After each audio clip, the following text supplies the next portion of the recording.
Mi novia me dijo. Soy de gustos caros y tú no puedes con eso.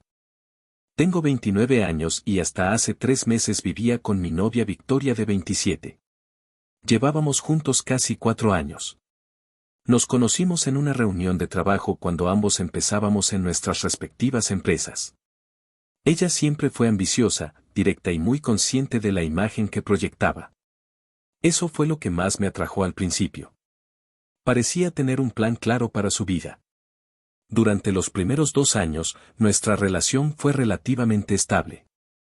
Ambos trabajábamos, pagábamos los gastos a medias y aunque no éramos una pareja perfecta, nos entendíamos. Yo tengo un empleo administrativo con un salario estable moderado. Victoria trabaja en el área comercial de una empresa de importaciones donde las comisiones pueden variar bastante. El primer cambio importante ocurrió cuando la promovieron. Su jefe directo, Andrés, comenzó a incluirla en reuniones más importantes y viajes de trabajo. Victoria regresaba de esos viajes con historias sobre hoteles, restaurantes exclusivos y clientes con estilos de vida que según ella no eran para cualquiera. Al principio lo tomé como algo normal. Es común que cuando alguien asciende profesionalmente se exponga a otros entornos. Pero poco a poco sus comentarios dejaron de ser simples anécdotas y comenzaron a convertirse en comparaciones. Hay hombres que sí saben consentir a una mujer, me dijo una noche mientras miraba fotos en su teléfono de un restaurante al que había ido con su equipo de trabajo. No respondí nada en ese momento. Pensé que había sido un comentario impulsivo. Con el tiempo, la frase "yo soy de gustos caros" empezó a aparecer con frecuencia. Lo decía cuando hablábamos de vacaciones, cuando veía el auto de algún vecino, incluso cuando caminábamos frente a una tienda de ropa. Yo intenté adaptarme. Acepté horas extra en el trabajo. Busqué pequeños proyectos freelance para aumentar mis ingresos, no porque ella me lo pidiera directamente, sino porque empecé a sentir que si no lo hacía, me quedaría atrás. El problema es que sus expectativas crecían más rápido que mis posibilidades. Un viernes por la noche tuvimos una discusión que marcó un antes y un después. Habíamos quedado en salida a cenar por nuestro aniversario. Yo reservé en un lugar agradable dentro de mis posibilidades. No era un sitio de lujo, pero era cómodo y bien valorado. Cuando llegamos, noté su expresión apenas cruzamos la puerta. ¿Aquí?, preguntó sin disimular la decepción. Intenté explicarle que era un restaurante tranquilo, que había leído buenas opiniones.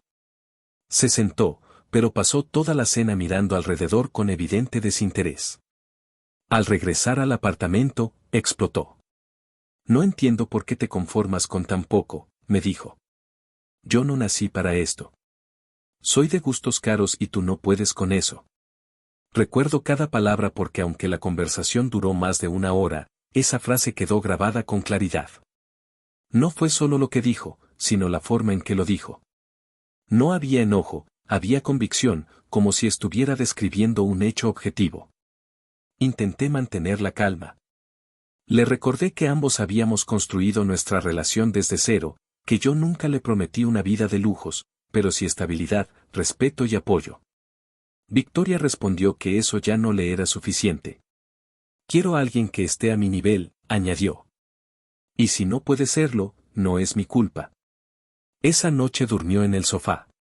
A la mañana siguiente actuó como si nada hubiera pasado, pero algo se había roto. En la semana siguiente se empezó a llegar más tarde del trabajo. Decía que tenía reuniones, cenas con clientes o eventos corporativos. No tenía pruebas de nada, pero la distancia era evidente. Apenas hablábamos. Un detalle que me llamó la atención fue su cambio de actitud respecto a Andrés, su jefe. Antes lo mencionaba con cierta formalidad. Luego comenzó a hablar de él por su nombre, como si hubiera una cercanía que antes no existía. Andrés dice que debería aspirar más alto, comentó una tarde mientras se arreglaba frente al espejo. Que tengo potencial para algo mucho más grande. No supe cómo interpretar esa frase. Podía referirse a su carrera o a su vida personal. El punto de quiebre llegó un martes cualquiera. Yo había salido temprano del trabajo por un dolor de cabeza. Cuando llegué al apartamento, encontré varias de sus maletas abiertas sobre la cama. Victoria estaba doblando ropa con una tranquilidad que me desconcertó. ¿Te vas de viaje?, pregunté. Ni siquiera levantó la mirada. Me voy, respondió. Me explicó que había decidido mudarse. Según ella, necesitaba un entorno diferente, alguien que entendiera sus aspiraciones. No hubo lágrimas ni dramatismo, solo determinación. Andrés me ofreció quedarme en su departamento mientras busco algo mejor, añadió finalmente. Sentí una mezcla de incredulidad y humillación. No pregunté si había algo entre ellos. Su decisión hablaba por sí sola. Entonces es por él, dije. Victoria suspiró como si yo estuviera simplificando algo complejo. Es por mí, corrigió. Él puede darme la vida que quiero. Tú no. Esa fue la última conversación significativa que tuvimos como pareja. En menos de 2 horas se llevó la mayoría de sus cosas. Dejó algunas cajas que, según dijo, pasaría a recoger más adelante. Los días posteriores fueron extraños. El apartamento se sentía más grande y silencioso. Pasé por fases predecibles, enojo, tristeza, incredulidad.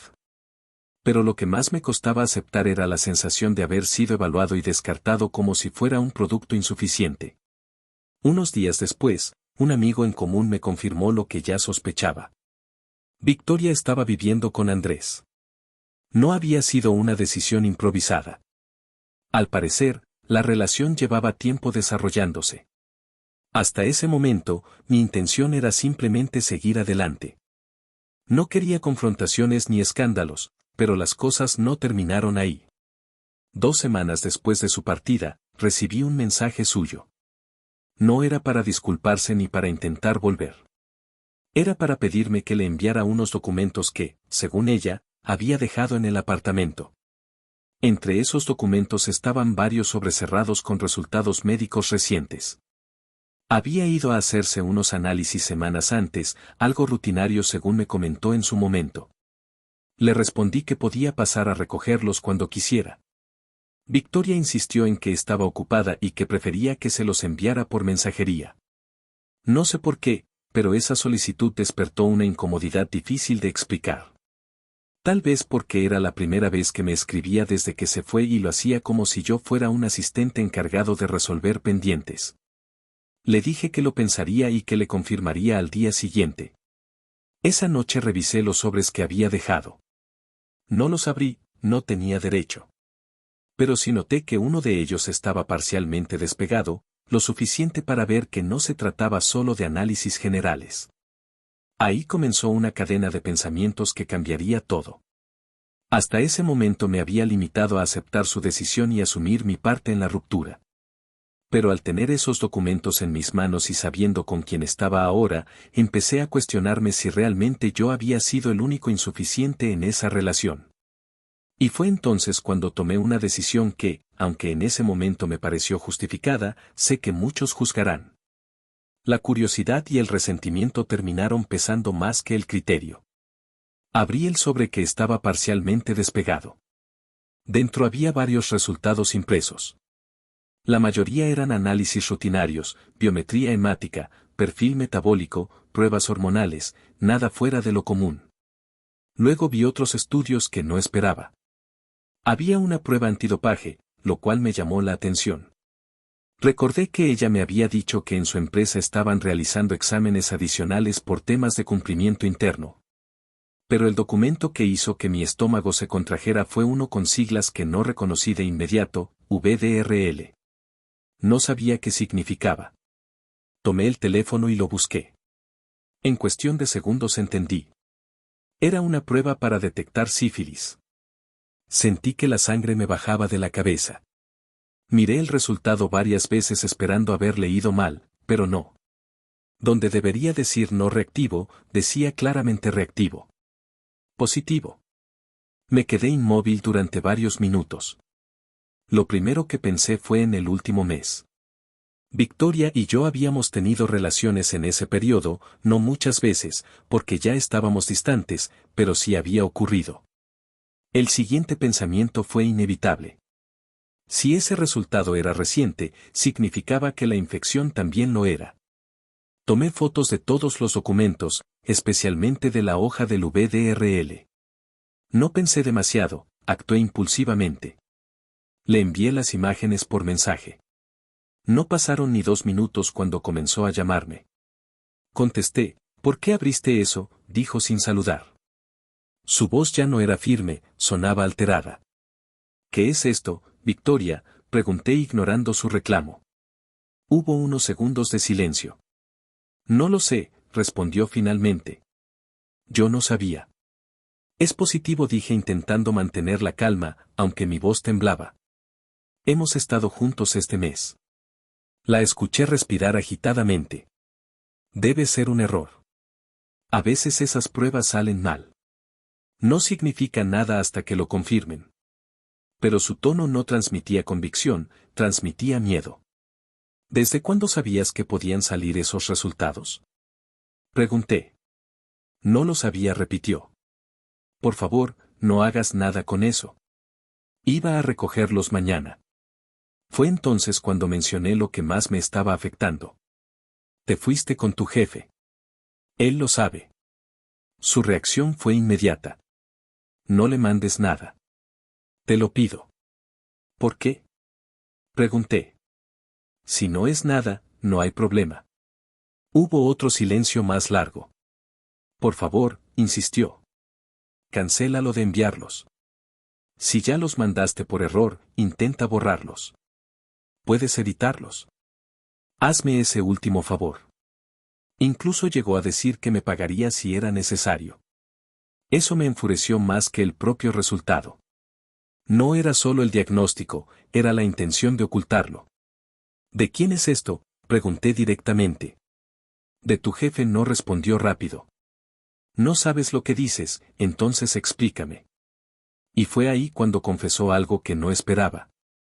Dijo que semanas antes, en una salida con compañeros de trabajo, había terminado en un club nocturno, que había conocido a un hombre ahí, que bebió más de lo que debía, que tomó una decisión impulsiva. Solo fue una vez, añadió. Después me sentí rara, pero pensé que era su gestión. No mencionó el nombre del hombre, no dio detalles, solo insistía en que no había sido Andrés. Esa información no me tranquilizó en absoluto. Al contrario, confirmaba que durante nuestra relación había estado con alguien más y ahora existía un diagnóstico que podía afectarme directamente. Entonces, si me fuiste infiel, dije. Ya estaba todo mal entre nosotros, respondió. No cambies el tema. Pero no había otro tema. Todo giraba en torno a eso. La conversación terminó cuando le dije que necesitaba pensar. Colgué sin despedirme. Pasé la noche sin dormir. Alternaba entre el miedo por mi salud y la rabia por la traición. Lo racional era hacerme pruebas lo antes posible. Lo emocional era querer que ella enfrentara las consecuencias de sus decisiones. A la mañana siguiente, revisé de nuevo las fotos que había tomado. Miré el número de Andrés en mi teléfono. Lo tenía guardado porque meses atrás Victoria me pidió mi celular para avisarle que llegaría tarde al trabajo. En ese momento no vi nada extraño. Ahora todo parecía distinto. No planeé nada elaborado. No hubo una estrategia sofisticada. Solo una decisión tomada desde el enojo. Redacté un mensaje breve. Creo que deberías ver esto. Es importante para tu salud. Adjunté las imágenes completas de los resultados, incluido el VDRL positivo. Lo envié. Durante varios minutos no ocurrió nada. Luego apareció el doble visto. No hubo respuesta inmediata. En ese instante sentí una mezcla extraña de satisfacción y miedo. Sabía que estaba cruzando una línea. También sabía que una vez enviado no había vuelta atrás. Apagué el teléfono y me vestí para salir. Fui directamente a un laboratorio para hacerme pruebas. Pedí un panel completo de infecciones de transmisión sexual. No quise esperar cita. Pagué lo necesario para que me atendieran ese mismo día. Mientras esperaba mi turno, mi mente no dejaba de repetir los últimos meses. Las discusiones, la frase soy de gustos caros y tú no puedes con eso, su mudanza, la confesión del club nocturno. Todo parecía encajar en una narrativa de desprecio y reemplazo, pero lo que más me perturbaba era la posibilidad de haber sido expuesto sin saberlo. Me tomaron muestras y me dijeron que los resultados estarían en unos días. Salí del laboratorio con una sensación de vulnerabilidad que nunca había experimentado. Cuando encendí el teléfono, tenía varias llamadas perdidas. Una era de Victoria, otra de un número que no tenía registrado, pero que intuía quién era. No devolví ninguna de inmediato. Minutos después llegó un mensaje de Andrés. Era corto. Necesito hablar contigo. Nada más. No sabía qué esperaba el decirme. Tal vez confirmación, tal vez confrontación, tal vez explicaciones. Victoria también había enviado varios mensajes. Algunos eran súplicas, otros amenazas veladas. Decía que lo que había hecho era una invasión grave, que podía traerme problemas, que esos documentos eran confidenciales. Tal vez tenía razón, pero en ese momento mi prioridad no era evaluar consecuencias legales ni éticas. Era entender si mi salud estaba comprometida y asumir que la relación que había tenido durante 4 años había terminado no solo por diferencias económicas, sino por decisiones que podían tener efectos reales. No respondí a nadie. Ese día me limité a esperar y aunque creí que con enviar esos resultados al jefe de Victoria había cerrado el círculo, estaba equivocado. Las verdaderas consecuencias apenas comenzaban. Los días posteriores fueron una espera constante. No respondí a Victoria ni a Andrés. Mi prioridad era otra. 3 días después recibí un correo de laboratorio. Abrí el archivo con una mezcla de temor y resignación. Revisé cada línea con atención. VIH negativo. Hepatitis B y C negativas. Gonorrea y clamidia negativas. VDRL reactivo. Negativo a todo. Sentí como la tensión acumulada en el pecho se liberaba de golpe. Me quedé sentado varios minutos sin moverme, procesando la información. Había pasado días imaginando escenarios que ahora quedaban descartados. La explicación más probable era evidente. Siempre usé preservativo con Victoria. A ella nunca le gustaron los anticonceptivos hormonales. Decía que le alteraban el estado de ánimo y prefería evitarlos. Por esa razón, desde el inicio de la relación acordamos usar protección. En ese momento agradecí haber sido insistente con ese tema. No le escribí para informarle mis resultados. Tampoco sentí que le debiera esa tranquilidad. Pensé que con eso todo quedaría atrás. Me equivoqué. Una tarde, alrededor de las 6, alguien tocó la puerta del apartamento con insistencia. No esperaba a nadie. Cuando abrí, me encontré con una escena que no imaginé. Andrés estaba de pie frente a mí, sujetando a Victoria del brazo con fuerza. Ella tenía el rostro hinchado de tanto llorar. Él no parecía afectado, su expresión era fría, casi burlona. Te devuelvo a tu amorcito, dijo Andrés sin preámbulos. Me quedé inmóvil unos segundos tratando de entender lo que estaba pasando. Victoria intentó soltarse, pero él la mantenía firme. ¿Qué ocurre?, pregunté finalmente. No pude evitar añadir con ironía. No, que se iban a ir felices para siempre. Andrés soltó una risa breve y amarga. Esta mujer me contagió, dijo con desprecio. Me da asco solo verla. Y tú seguramente estás igual de podrido que ella. Lo miré sin alterar demasiado el tono. Yo usaba preservativo. Respondí. Mis resultados son negativos. Él frunció el ceño. Bien por ti, replicó. Entonces disfrútala. Yo ya no la quiero. La soltó con brusquedad, como si se tratara de un objeto incómodo. Victoria dio un paso hacia adelante tambaleándose. Andrés comenzó a alejarse, pero se detuvo de pronto, regresó unos pasos y extendió la mano hacia ella. Dame ese teléfono, exigió. Victoria lo miró confundida. ¿Qué? El celular que te regalé, aclaró. No te lo mereces. Ella entre sollozos, lo sacó del bolso y se lo entregó sin discutir. Andrés lo tomó, lo revisó por un instante y luego se marchó sin decir nada más. El silencio que quedó fue pesado. Victoria se quedó de pie frente a mí con la mirada perdida. Luego levantó los ojos y dijo casi en un susurro, por favor, ayúdame. Esa palabra me golpeó más de lo que esperaba. Durante 4 años la escuché usar ese tono para pedir cosas pequeñas, mover un mueble, acompañarla a una cita, resolver algún trámite. Ahora el contexto era completamente distinto. No lo pienses, respondí con calma. Adiós, Victoria. Cerré la puerta. Del otro lado se escucharon golpes suaves y su llanto durante varios minutos. No abrí. Me quedé apoyado en la puerta, respirando profundamente, intentando que la culpa no se mezclara con el alivio.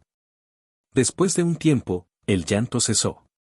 Escuché pasos alejándose por el pasillo. No volví a verla ese día. Esa fue la última vez que hablamos cara a cara. Con el paso de la semana supe por conocidos en común cómo se desarrollaron las cosas. Andrés no manejó la situación con discreción. Según me contaron, comentó el asunto con algunas personas de la empresa, aparentemente indignado por lo ocurrido. No sé si lo hizo por enojo, por orgullo herido o por simple crueldad. La información se difundió rápidamente. Victoria no solo perdió la relación con él, también comenzó a ser aislada en el entorno laboral. Al poco tiempo la despidieron. Oficialmente fue por incumplimiento de políticas internas, pero todos entendieron el contexto. No me alegró saberlo. Tampoco me sorprendió. Meses después supe que estaba recibiendo tratamiento. La sífilis tiene cura si se detecta a tiempo. Médicamente el problema era solucionable. Socialmente el daño ya estaba hecho. Algunos amigos me preguntaron si me sentía culpable por haber enviado esos resultados a Andrés.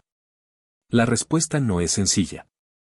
Si hubiera actuado con total frialdad, habría dejado que ella manejara la situación por su cuenta. Habría priorizado mi propia salud, hecho mis pruebas y terminado todo ahí. Pero en ese momento no actué desde la frialdad, actué desde la rabia y el miedo.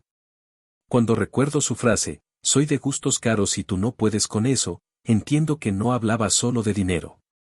Hablaba de una visión de vida donde las personas son reemplazables y dejan de cumplir una función. Lo que ocurrió después fue en parte consecuencia de esa lógica. No me considero una víctima perfecta. Revisé documentos que no debía abrir y compartí información privada. Eso es un hecho. También es un hecho que esa información tenía implicaciones directas para mi salud y que ella intentó ocultarla. Lo que más aprendí de todo esto no tiene que ver con la infidelidad ni con la enfermedad, tiene que ver con los límites. Durante mucho tiempo intenté adaptarme a expectativas que no eran mías. Trabajé más horas, asumí más responsabilidades y acepté comentarios que, vistos en retrospectiva, eran señales claras de desprecio.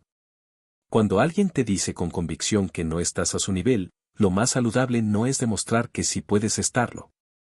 Es preguntarte por qué estás intentando convencer a alguien que ya decidió que no eres suficiente. Victoria eligió un camino basado en estatus y apariencias. Yo elegí cerrar la puerta cuando volvió. No hubo reconciliación, no hubo disculpas finales, solo consecuencias. Meses después supe que estaba bien físicamente. No volvimos a tener contacto. No sé dónde vive ahora ni en qué trabaja. Tampoco lo he buscado. Mi vida volvió a la normalidad con el tiempo. No hubo escándalos públicos hacia mí. Nadie me señaló. Tal vez porque al final cada uno enfrentó las consecuencias de sus propias decisiones. Si alguien lee esto esperando una moraleja grandiosa, no la hay. Solo diré que a veces cuando alguien te dice que no puedes con sus gustos caros, lo mejor que puedes hacer es dejar que se vaya y permitir que descubra cuánto cuestan realmente sus elecciones.